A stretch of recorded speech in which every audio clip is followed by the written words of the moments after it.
எல்லோருக்கும் வணக்கம். இன்றைக்கு யாப்பு என்றால் என்ன? அந்த யாப்புக்கள் எப்படி இருக்க வேணும்? இதால என்ன நன்மைகள் என்றத பற்றி கொஞ்சம் என்னுடைய அறிவுக்கு அல்லது என்னுடைய முன்மொழிவுகள் எப்படி இருக்குன்றத உங்களோட பகிர்ந்து கொள்ளலாம் என்று நினைக்கிறேன். பொதுவா வெளிநாடுகள்ல இல்ல இலங்கையா இருக்கலாம், நிறைய அமைப்புகள் இருக்கு. அந்த அமைப்புகள்ல எல்லா அமைப்புக்கும் அதாவது அந்த அமைப்பை வழிநடத்துகிற யாப்பு என்று சொல்லக்கூடிய கட்டுக்கோப்பு இல்லை என்று சொல்லி சொன்னால் அரசியல் யாப்பு என்று சொல்லி சொன்னால் எல்லாருக்கும் பொதுவாக அது தெரியும். அப்போ அப்படி ஒரு நிறுவனத்தை, அதாவது ஒரு அமைப்பை கட்டுப்படுத்துறது அந்த அமைப்புக்குரிய சட்டதிட்டங்கள், அதாவது வரையறுக்கப்பட்ட யாப்பின் ஊடாக, அது நாட்டுக்காக இருந்தாலும் சரி அல்லது அரசியல் கட்சிகளாக இருந்தாலும் சரி, தனி அமைப்புகளாக இருந்தாலும் சரி, அதாவது சமூக அமைப்புகள், ஆலயங்கள், மற்றது நிறுவனங்களாக இருந்தால் கூட எல்லாத்துக்கும் யாப்புகள் மிகவும் முக்கியம். அப்போ அந்த வகையில் நாங்கள் எங்களுடைய இந்த புலம்பெயர் நாடுகளில் பெரிய பிரச்சனைகள் அமைப்புகளில் வர்றதுக்கான காரணம் என்னென்னு சொல்லுச்சுன்னா, பல பேருக்கு யாப்பு என்றால் என்னென்னு தெரியாது, இல்லை தெரிஞ்சாக்கள் மன்னிச்சு கொள்ளுங்க, அது தெரியாதுன்றதை தாண்டி யாப்பை மதிக்கிற தன்மை இல்லை. யாப்புக்கு எவ்வளோ முக்கியத்துவம் இருக்குது என்றது. யாப்பு தான் அதை யூரிஸ்ட பர்சன் என்று சொல்கிறது, பெர்சோன் அண்டு டொச்சில் சொல்கிறது. அதாவது ஒரு யாப்பு தான் ஒரு நிறுவனத்தை, அதாவது ஒரு அமைப்பை வழி நடத்துறது. அந்த யாப்பை நாங்கள் தான் உருவாக்குறது. அதாவது அதை நாங்கள் ஆரம்பிக்கல, இதுக்கு என்னன்னு சொல்லி அந்த யாப்பின் ஊடாக எல்லாத்தையும் நாங்களே தான் தீர்மானிக்கிறது. இந்த தீர்மானிக்கைகளில் நாங்கள் பொதுவாக நான் நினைக்கிறேன் வெளிநாடுகளில் பல இல்லை சுவிஸை பொறுத்த வரைக்கும் பல இடங்களில் பல யாப்புகளை நான் பார்த்துருக்கிறேன். அதில் தமிழர்களுடைய யாப்பு சம்பந்தமான சில குறைபாடுகள் இருக்கிறதா நான் நினைக்கிறேன். அது எப்படி என்று சொல்லி சொன்னால், அந்த யாப்பில் தலைவர் என்ன செய்ய வேணும், தலைவர்கிட்ட கடமை என்ன, அந்த அமைப்புக்குரிய கடமை என்ன, பொருளாதாரம் சேர்க்கிறது, இப்படி நிறைய விஷயங்கள் இருக்குது.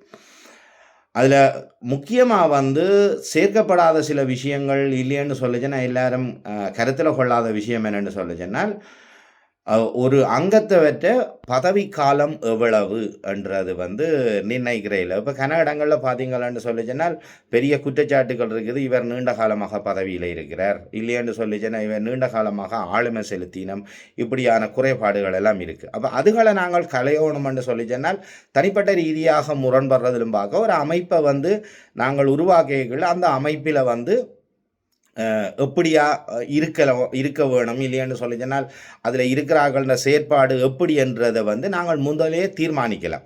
சரி, ஒரு அமைப்பை துவங்குகளை இப்போ உதாரணமாக புதுசாக நாங்கள் ஒரு அமைப்பை துவங்குறோம்னு சொல்லி சொன்னால் அந்த அமைப்புக்கு தெரியாத ஆக்கள் இல்லைன்னு சொல்லி சொன்னால் ஏதோ ஒரு குறிப்பிட்ட காரணத்துக்காக ஒன்று சேர்கிற ஆக்களாக இருப்பினோம். அதுக்கு பிறகு 5 வருஷம் 10 வருஷம் போகைகளில் பார்த்தீங்களான்னு சொல்லிச்சுன்னா தொடர்ந்தும் அவையல் அது ஒரு குறிப்பிட்ட ஆக்கள் இருப்பினம், இல்லை பிரச்சனை என்று சொல்லிச்சுனால் அவையல் விட்டுட்டு வெளியால் போயிருவினம், அமைப்பு ரெண்டாவுடையும் இல்லைன்னு சொல்லிச்சுன்னா ஏதோ ஒரு சந்தர்ப்பத்தில் அது குழப்பப்படும், மாறி மாறி கருத்து பரிமாற்றங்கள் இல்லைன்னு சொல்லிச்சுன்னால் கருத்து மோதல்கள் என்று போய்கொண்டிருக்கும். இப்போ எங்களுடைய பிரச்சனை கருத்து மோதல்கள் சம்பந்தமாக இல்லை, பொதுவாக யாப்பு. இப்போ ஒரு யாப்பில் என்னை பொறுத்த வரைக்கும் நான் என்ன யோசிக்கிறேன்னு சொல்லி சொன்னால், கிட்டத்தட்ட உலகம் முழுக்க இருக்கக்கூடிய இல்லாட்டி அமெரிக்காவின் அரசியல் யாப்பே ஒரு ஆள் 2 தரம் தான் ஜனாதிபதியாக இருக்கலாம் என்ற மாதிரி இருக்குது. அப்போ ஆனால் எங்களோட அமைப்புகளில் பார்த்தீங்கன்னு சொல்லிச்சுன்னா ஒருத்தர் 20 வருஷம் 30 வருஷம் அவற்றை ஆயுள் காலத்துக்கும் அப்படியே தொடர்ந்து இருந்து கொள்வார். அப்போ இதை நாங்கள் சரியான முறையில் தீர்மானிக்கணும். இப்போ உதாரணமாக புதுசாக ஒரு அமைப்பு துவங்கிகளில் நாங்கள் தீர்மானிக்கலாம் எவ்வளவு காலம் இவர் மத்திய குழுவில், அதாவது மத்திய குழுவில் இருக்கலாம். அங்கத்தவராக யாரும் இத்தனை வருஷமும் இருந்துட்டு போகலாம், அது பிரச்சனை இல்லை. ஆனால் மத்திய குழு இல்லைன்னு சொல்லிச்சுன்னா அந்த நிர்வாகம் என்று சொல்லக்கூடிய அந்த நிர்வாக அமைப்பில் எவ்வளவு காலம் இருக்கலாம்ன்றதை நாங்கள் தீர்மானிக்கணும். இப்போ உதாரணமாக ஒரு அமைப்பொண்டு 10 வருஷம் ஆகிட்டுதுன்னு வச்சுக்கொள்வோம். அப்போ 10 வருஷத்துக்கு பிறகு நாங்கள் அந்த யாப்பை ஒரு மாற்றி அமைக்கல அந்த யாப்பில் என்ன சொல்லணும்னு சொல்லி சொன்னால், ஏற்கனவே வந்து இவர் அந்த சபையில் அங்கத்தவராக இருந்திருக்க வேணும். கடந்த 5 வருஷமாக வந்து அந்த சபைக்காக அதை சபையோ நிறுவனமோ இல்லை நீங்கள் எப்படி அந்த பொது தொண்டு நிறுவனமோ இல்லை ஆலயமோ அதில் வந்து அவருடைய செயற்பாடுகள் எப்படி அவர் பொதுவாக அங்கத்தவராக வெளியே இருந்து வர்றாருன்னு சொல்லிச்சுன்னா கடந்த 5 வருஷமாக அவருடைய செயல்பாடுகளை அவதானிக்க வேணும். அதுக்கு பிறகு வந்து அவரை அங்கத்தவராக சேர்த்து கொண்டு நாங்கள் அங்கத்தவராக சேர்த்து அடுத்த நாள் வந்து அவருக்கு தலைவர் பதவி கொடுக்குறதோ இல்லையென்று சொல்லி சொன்னால் முக்கியமான பதவிகளை வழங்குறதுன்றது ஏற்புடையது அல்ல. தகுதியின்றே அடிப்படையில் வந்து அவருக்கு என்னதான் தகுதி இருந்தாலும் அந்த அமைப்பில் வந்து அவர் எப்படி செயல்படுறார், அந்த அமைப்பில் வந்து அவர் என்ன செய்கிறார்ன்றதை வடிவாக நாங்கள் ஆராய வேணும். இப்படி ஆராய்ஞ்சு அதுக்கு பிறகுதான் அவர்கிட்ட வந்து பொறுப்பை கொடுக்க வேணும். இன்னும் சொல்ல போனால் வந்து இப்போ பார்த்தீங்களன்னு சொல்லி சொன்னால் இந்த அமைப்புகளுக்கு வந்து 4 பேர் சேர்ந்து கதைச்சி கொண்டு ஒரு கூட்டத்துக்கு போயினோம். போய்களை வந்து ஒருத்தர் வந்து தனக்கு மிக நெருக்கமாக இருக்கிறவரையோ இல்லையென்று சொல்லி சொன்னால் தன்னுடைய சொல்லுக்கு தலையாற்ற ஒருத்தரையோ வந்து தலைவராக தெரிவு செய்து விடுவார். அது அவருக்கு 10 பேர் ஆமோதிப்பினம். ஆனால் அவருக்கு தலைவர் என்றால் என்ன, அந்த பொறுப்பு என்ன, அதை எப்படி கொண்டு நடத்துறது, எந்த விதமான ஒரு சிந்தனையும் இருந்திருக்காதுன்னு தான் நான் சொல்கிறேன். அவர் தெரியாதுன்னு சொல்கிறதுலும் பார்க்க அவருக்கு அப்படியான சிந்தனை இருந்திருக்காது. அவர் வந்து அதை எல்லாத்தையும் சிந்திச்சு ஓகே நான் இந்த பதவிக்கு வந்திருக்கிறேன், இதை நான் இப்படியெல்லாம் வழி நடத்த வேணும்னு சொல்லி அந்த பதவி காலம் 1 வருஷமோ 2 வருஷமோ இருக்கிறதுக்கு இடையில் அவர்கிட்ட பதவி காலம் வந்து முடிஞ்சிடும். அவர் எதையுமே செய்ய முடியாமல் விட்டுட்டு விலக வேண்டிய ஒரு சூழ்நிலை வரும். இல்லை 2ஆம் தரம் வந்து அவர் எதிர்பார்த்து கொண்டிருப்பார், நான் வருவேனா வரமாட்டேனான்னு சொல்லி. இல்லை அவர் வர்றதுக்காக சில வேலைகளை வந்து அவர் செய்வார். இப்போ இதில் வந்து உண்மையாக வந்து நேசித்து வேலை செய்கிற ஆக்களை பற்றி நான் கதைக்கல. இதில் குழப்பங்கள் இருக்கக்கூடிய இல்லையன்னு சொல்லிச்சுன்னா குழப்பங்கள் வராமல் இருக்கிறதுக்காகத்தான் இந்த முன்மொழிவை நான் சொல்கிறேன். இப்போ 10 வருஷம்னு சொல்லிச்சுன்னா அவர் கடைசி 5 வருஷமாக வந்து இந்த நிர்வாகத்துக்குள்ளே வர்றதுக்கு, அதாவது வந்து அந்த சபைக்குள்ளே வர்றதுக்கு தகுதி உடையவரான்னு சொல்லி அதை வந்து அந்த பொதுச்சபை வந்து தீர்மானிக்கணும். அந்த பொதுச்சபையில் முன்மொழியவன் இவர் அங்கத்தவராக வர்றதுக்கு இருக்கிறார், இவருடைய கடந்த கால நடவடிக்கைகள் எப்படி இருக்குது, நாங்கள் இவரை சேர்த்துக்கொள்ளலாமா சேர்த்துக்கொள்ளலாதான்னு சொல்லி நாங்கள் அவரை, அதாவது வந்து நாங்கள்ன்றது அந்த சபை வந்து அவரை உள்வாங்கிக் கொள்ளலாம். அதாவது அங்கத்தவராக சேர்த்துக்கொள்ளலாம். அங்கத்தவராக சேர்த்துக்கொள்கிறவர் வந்து தொடர்ந்து அங்கத்தவராக வந்து அடுத்த நாள் வந்து பதவிக்கு வர்றதுன்றது ஏற்றுக்கொள்ள முடியாது. அப்போ நாங்கள் என்ன செய்யணும்னு சொல்லிச்சுன்னா அடுத்த ஒரு 4 வருஷம் 5 வருஷம் அவருக்கான காலத்தை வந்து வழங்க வேணும். திரும்ப அவர் வந்து இந்த அமைப்பை வந்து வழி நடத்துறதுக்கு தகுதி உடையவர் என்று சொல்லி நாங்கள் அவருக்கான முக்கியமான பொறுப்பை வந்து கொடுக்குறது. யாரும் வந்து சிந்தனைகளை முன்மொழியலாம், இல்லை முன்மொழிவுகளை வந்து முன்வைக்கலாம், உதவியாக இருந்து வழி நடத்தலாம். அதுகளெல்லாம் இங்கே கணக்கில் இல்லை. கட்டாயம் வந்து பதவியில் இருந்து தான் இல்லை முன்னுக்கு நின்று தான் செய்யணுமன்றது இல்லை. நல்ல கருத்துக்களாக இருந்தால் அவர் எப்பயுமே வந்து எந்த சந்தர்ப்பத்திலும் முன்வழியலாம்.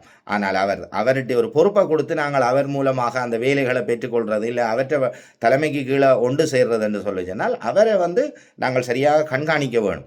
இப்படி தான் நான் பார்க்குறோம். மற்றது வந்து ஒரு நிர்வாகம் வந்து கூடுதலான இடங்களில் 1 வருஷத்துக்கு இருக்குது, இல்லைன்னு சொல்லிச்சுன்னா 2 வருஷத்துக்கு ஒருக்கா இந்த நிர்வாக சபை தெரிவுன்றது இருக்குது.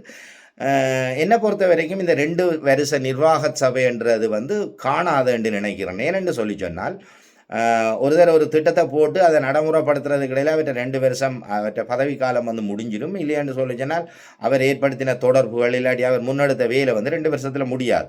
ஆகவே வந்து இந்த நிர்வாகத்தின் காலத்தை வந்து 4 வருஷம் ஆக்க வேணும். நிர்வாகத்தின் காலத்தை 4 வருஷம் ஆக்கினோம்னு சொல்லிச்சுன்னா ஒருத்தர் பதவிக்கு வந்து ஒரு விஷயத்தை செய்யக்கூடியதாக இருக்கும், இல்லை முன்னெடுக்கக்கூடியதாக இருக்கும். அதுக்கு பிறகு வந்து அவர் சரியாக இருந்தாருன்னா அடுத்த நிர்வாக சபை தேர்வில் வந்து அவர் வந்து அதை அடுத்த இன்னொரு தடவை வந்து அவர் வரலாமா என்றது வந்து அந்த பொதுச்சபை வந்து தீர்மானிக்கும். அப்போ ஆக கூடுதலாக வந்து அவர் 2 தரம்தான் தலைவர் பதவியோ இல்லையென்று சொல்லி சொன்னால் அந்த நிர்வாக செயல்பாட்டில் வந்து இருக்கலாம். நிர்வாக செயல்பாடுன்றது வந்து இப்போ நிர்வாக அங்கத்தவர் 2 இருப்பினமோ பொதுச்சபை ஒன்று இருக்கும், இல்லாட்டி அங்கத்தவர் ஒரு குழு ஒன்று இருக்கும். அந்த அங்கத்தவர்களில் வந்து நிர்வாக செயற்பாட்டாளர்கள் இல்லை மத்திய குழு உறுப்பினர்கள் என்று சொல்லி இருப்பினம். அப்போ அப்படி வந்து இருக்கிறத வந்து அவருக்கு அந்த 2 தரம் தான் வழங்கலாம். இப்போ முதல்ல நான் சொன்ன மாதிரி வந்து முதல்ல ஒருத்தர் வர்றார் என்று சொல்லிச்சுன்னா அவருக்கு ஒரு 5 வருஷ கால அவகாசத்தை கொடுத்து அதுக்கு பிறகு வந்து அவரை நாங்கள் அந்த பொதுச்சபைக்குள்ளே உள்ளே எடுத்தோம்னு சொல்லிச்சுன்னா இல்லை நிர்வாகத்துக்குள்ளே எடுக்கல, அது பொதுச்சபைக்குள்ளே உள்ளே எடுத்தோம்னா அந்த உள்ளே எடுத்ததில் இருந்து நான் சொல்கிறேன் நான் முன்மொழிகிற 4 வருஷ நிர்வாக காலம் இருக்குது. அந்த 4 வருஷ நிர்வாக காலத்தையும் வந்து கருத்தில் கொண்டு அந்த 4 வருஷத்திலே அவர் சரியாக வந்து இந்த அமைப்புக்கு செயல்படுறாரா, இவரால் இந்த அமைப்புக்கு நன்மை இருக்கான்றதை பார்த்து அதுக்கு பிறகு வந்து அவரை தெரிவு செய்யல. ஏற்கனவே வந்து அவர் உள்ளுக்கு வந்து ஒரு 4 வருஷத்தால் தான் அவருக்கு ஒரு பதவி ஒன்று கிடைக்க போகுது. அந்த பதவி கிடைச்சதுலேருந்து அவருக்கு கட்டாயம் முக்கியமான பொறுப்புகளாக இருந்த தலைவர் பதவியோ செயலாளரோ பொருளாளரோ இப்படியான ஒரு பதவி வந்ததுன்னு சொல்லி சொன்னால் அந்த பதவியில் வந்து அவர் 2 தடவை தான் ஆக கூடுதலாக வந்து பதவி வகிக்கலாம். அதுக்கு பிறகு வந்து அவர் சாதாரண அங்கத்தவராக இருக்கலாமே தவிர இந்த நிர்வாக குழுவில் வந்து அவர் முக்கியமாக இருக்கக்கூடிய 10 பேரோ 7 பேரோ 5 பேரோ 11 பேரோ அது ஒவ்வொரு நிர்வாகங்கள் தீர்மானிக்கிறது. அப்போ அந்த நிர்வாகத்தில் அவர் வந்து தொடர்ந்து பதவி வகிக்க இயலாது என்றதை வந்து வரையறை செய்யணும். அப்படி வரையறை செய்யலைன்னு சொல்லி சொன்னால் ஆயுள் காலம் முழுக்க வந்து குறிப்பிட்ட ஆட்கள் தான் இந்த சபைகளை வந்து நடத்தி கொண்டு போவினோம். அதில் வந்து சில அதிருப்தி அடைகிற ஆக்கள் இல்லையென்று சொல்லிச்சினால் இந்த நிர்வாகம் தான் தொடர்ந்து இருக்குது என்று நினைக்கிற ஆக்கள் எல்லாம் வந்து வெளியே போவினோம். இல்லையென்று சொல்லிச்சினால் எவ்வளவு காலம்தான் நாங்கள் இதுக்குள்ளே இருந்தாலும் இவியல் தான் இருப்பினோம், இவேண்டிய ஆட்சிக்குள்ளே வந்து நாங்கள் ஒன்றும் செய்ய முடியாது என்று சொல்லி விலகி போவினோம். இல்லை வித்தியாசமாக வந்து அவைய நடவடிக்கைகள் வந்து இருக்கிறத காணக்கூடியதாக இருக்குது. மற்றது இதுவும் அதாவது வந்து நிலைமையும் அதான். அப்போ நாங்கள் என்ன செய்யணும்னு சொல்லிச்சுன்னா ஒருத்தருக்கு வந்து ஆக கூடுதலாக வந்து 2 தரம் தான் அவர் அந்த நிர்வாகத்தில் வந்து பதவி எடுக்கலாம். அதாவது வந்து ஒரு நிர்வாக காலம் வந்து 4 வருஷம், அது வந்து 2 தரம், அதாவது வந்து 8 வருஷம் தான் அவர் அந்த மத்திய குழுவிலையோ இல்லையென்று சொல்லிச்சுன்னா நிர்வாக சபையிலையோ இருக்கலாம். அதுக்கு பிறகு அவர் சாதாரண அங்கத்தவராக வந்து இறங்கி இருக்கணும் என்ற ஒரு முடிவை வந்து எடுத்து அதுக்கான புதிய யாப்புகளை வந்து உருவாக்கணும். அதே நேரத்தில் என்னென்னு சொல்லிச்சுனால் இந்த யாப்பு உருவாக்கிகளை வந்து இங்கே வெளிநாடுகளில் வந்து சட்டத்திட்டங்கள் வந்து ஓரளவுக்கு வந்து எல்லா இடங்களிலும் ஒரே மாதிரி இருக்கும், இல்லை சின்ன சின்ன மாற்றங்கள் தான் இருக்கும். அப்போ இந்த பொதுவான அமைப்புகளில் இருக்கைகளில் வந்து அவருக்குன்னு சொல்லி சில கட்டுப்பாடுகள் பொறுப்புகள் வந்து இருக்க வேணும். அதையும் வந்து தனிப்பட்ட முறையில் வந்து அவைய பதவி எடுக்கைகளில் எழுதி வாங்கணும் மணிக்கோன். அப்போ இதில் வந்து இப்போ ஒருத்தர் ஒரு அமைப்பில் இருந்து குழப்பிக்கொண்டு வெளியே போகிறாருன்னு சொல்லிச்சனால் அடுத்த 4 வருஷம் 8 வருஷம் 10 வருஷத்துக்கு வந்து அவர் அதே மாதிரியான ஒரு அமைப்பை வந்து துவங்குறதோ இல்லைன்னு சொல்லிச்சனால் அதே மாதிரியான ஒரு பதவியை ஒரு அமைப்பில் பதவி வகிக்கிறதோ தவிர்க்கப்பட வேண்டும். இதுக்கு உடன்பட்டால் தான் அவர் அந்த அமைப்புக்குள்ளே வரணும். இல்லைன்னு சொல்லிச்சினால் எல்லாரும் போய் ஒவ்வொரு புது அமைப்புகளை உருவாக்கி கொண்டு போவினோம், அது நெடுகளும் குழப்பங்களாக இருக்கும். அப்போ அவருக்கு வந்து பொறுப்புகள் கூட இருக்கும். இதில் வந்து தனி மனித சுதந்திரம் இருக்குது, விரும்பினதை செய்யலாம், அப்படி எல்லாம் வந்து கதைக்கலாம். ஏனென்னா நாங்கள் வந்து ஒரு நிறுவனங்கள் ஒரு கம்பெனியில் வேலைக்கு போகிறோம்னு சொல்லிச்சுன்னா அந்த கம்பெனியில் சில சட்டத்திட்டங்கள் இருக்குது. நாங்கள் என்ன செய்ய வேணும், எங்களுடைய வேலை என்ன, நாங்கள் வந்து எப்படியான அந்த அதாவது வந்து அந்த நிறுவனத்தின் ரகசியங்களை வெளிவிடையில அங்கே உள்ள தகவல்களை வந்து வெளியாக்களுக்கு கொடுக்க இயலாது, வேலைக்கு போய்களை கொண்டு போக இயலாது, அவைகளுக்கு எதிராக வந்து நாங்கள் ஒரு நிறுவனத்தை துவங்க இயலாது. இப்படி கணக்கு கட்டுப்பாடுகள் எல்லாம் வந்து நிறுவனங்களில் இருக்குது. இன்றைக்கே எல்லா தமிழாக்களும் உலகளாவிய ரீதியாக பல இடங்களில் இருந்து பல நிறுவனங்களில் வேலை செய்கிறோம், பல விஷயங்களை பார்க்குறோம். நாங்கள் முந்தி இருந்த மாதிரி வந்து 50 வருஷத்துக்கு முன்னம் இருந்த மாதிரி எங்களோட ஊருக்குள்ளே இருந்து கொண்டு வாழையில் அதே அங்கே இருந்த நிர்வாகங்களையும் பார்த்து கொண்டு இருக்கே இல்லை. இப்போ வெளிநாடுகளுக்கு வந்து இந்த உருவாக்கினதெல்லாம் வந்து ஒருத்தட்ட பதவிக்காலம் எவ்வளவு தீர்மானிச்சிருக்கே தவிர, அதாவது வந்து ஒருத்தர் பதவியில் இருக்கலாம் என்றார். ஆனால் அவர் அந்த மேல் சபை என்று சொல்லக்கூடிய அல்லது நிர்வாகத்தில் வந்து எத்தனை வருஷம் இருக்கலாம்ன்றதை எங்கேயுமே குறிப்பிடப்படையில்.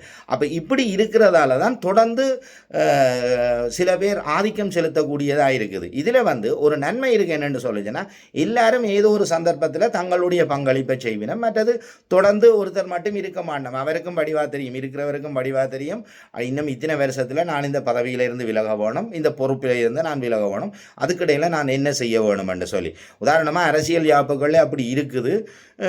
அப்போ அவைகள் வந்து தங்களுடைய பதவி காலங்கள் முடிஞ்ச உடனே விலகி போயிடும். ஏன் அப்படியான ஒரு யாப்பை வந்து இங்கே உருவாக்க இயலாது என்றது வந்து என்னுடைய கேள்வி. நாங்களானே உருவாக்குற யாப்பை. மற்றது என்னென்னு சொல்லிச்சுனால் எல்லா இடங்களிலும் வந்து நாங்கள் இந்த அமைப்புகளை உருவாக்கிகளை கட்டாயம் வந்து அந்த நாட்டில் அதுவும் வந்து அந்த மாநிலங்களில் இல்லை அவைகள் வாழ்கிற இடங்களில் இருக்கக்கூடிய சட்ட திட்டங்களை சட்ட ஆலோசகர்கள் மூலம் பெற்றுக்கொண்டு தான் இந்த அமைப்புகளை வந்து நாங்கள் வந்து உருவாக்க வேணும். ஏனென்று சொல்லி சொன்னால் இப்படி எல்லாத்தையும் வந்து சட்டபூர்வமாக நாங்கள் கொண்டு வரைகளை மட்டும்தான் வந்து அதில் உள்ள சரிபுலிகள் பிறகு அந்த அமைப்புகளில் இருந்து பிரச்சனைகளை கொடுக்குறார்கள் இல்லை வெளியே போகிறார்கள் ஏதாவது சரிபுல செய்தால் நாங்கள் வந்து அவைகளுக்கு எதிராக நடவடிக்கை எடுக்கிறதுக்கு வசதியாக இருக்கும். மற்றது வந்து கட்டாயம் வந்து இந்த ஒவ்வொரு அமைப்புகளும் வந்து காப்புறுதி செய்ய வேணும். இந்த அமைப்புக்கான ஒரு காப்புறுதி வந்து இருக்க வேணும். எப்படியான காப்புறுதி என்று சொல்ல சொன்னால் இந்த அமைப்பில் இருந்து சட்ட மீறல்கள் இல்லை என்று சொல்ல சொன்னால் இந்த யாப்பை அவமதிக்கிற நடவடிக்கைகளில் ஈடுபடுற ஆட்களுக்கு எதிராக வழக்கு தொடர்றதுக்கு அந்த காப்புறுதி வந்து எங்களுக்கு உதவியாக இருக்கும். ஏனென்று சொல்லிச்சனால் தனிப்பட்ட முறையில் வந்து நாங்கள் கோடுகளுக்கு போய் இங்கே எல்லாம் நிறைய பணங்களை வந்து செலவழித்து கொண்டு எங்களோட நேரத்தை செலவழித்து கொண்டு இருக்க இயலாது.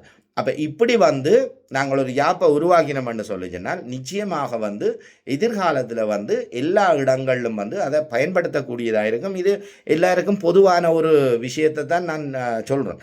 ஏனெண்டா கன இடங்களில் நிறைய பிரச்சனைகளை பார்த்தா பிறகு ஒரு யாப்பு மாற்றம்ன்றது தேவை. அந்த யாப்பு எப்படி இருக்க வேணும் என்று சொல்லி என்னுடைய மனதில் தோன்றின விஷயங்களை மற்றது பல யாப்புகளை நான் பார்த்துருக்கிறேன். அந்த யாப்புகளின் அடிப்படையில் வந்து இவையவே என்னென்ன பதவி எவ்வளவு கால நீடிப்பு இதுகள் எல்லாத்தையும் வந்து கணக்கில் எடுத்துக்கொண்டு நாங்கள் புதுசாக ஒரு அமைப்பை துவங்கிகளை இல்லை இருக்கிற அமைப்புகளில் கூட இப்படியான யாப்புகள் அதாவது வந்து ஒருத்தருடைய பதவி காலம் மட்டும் நிர்ணயிக்கப்படக்கூடாது. அவைகள் இந்த முக்கியமான பங்களிப்பு அதாவது வந்து பொதுச்சபையோ இல்லைன்னு சொல்லிச்சுன்னா மேல் சபை மத்திய குழுவில் இருக்கக்கூடிய இந்த பதவி காலத்தை வந்து கட்டாயம் வந்து வரையறை செய்யக்குள்ள நாங்கள் எதிர்காலத்தில் வந்து சரியான முறையில் பொது நிறுவனங்களை கொண்டு போகலாம் அல்லது முன்னெடுக்கலாம் என்று சொல்லி கூறிக்கொண்டு நன்றி கூறி விடைபெறேன். நன்றி.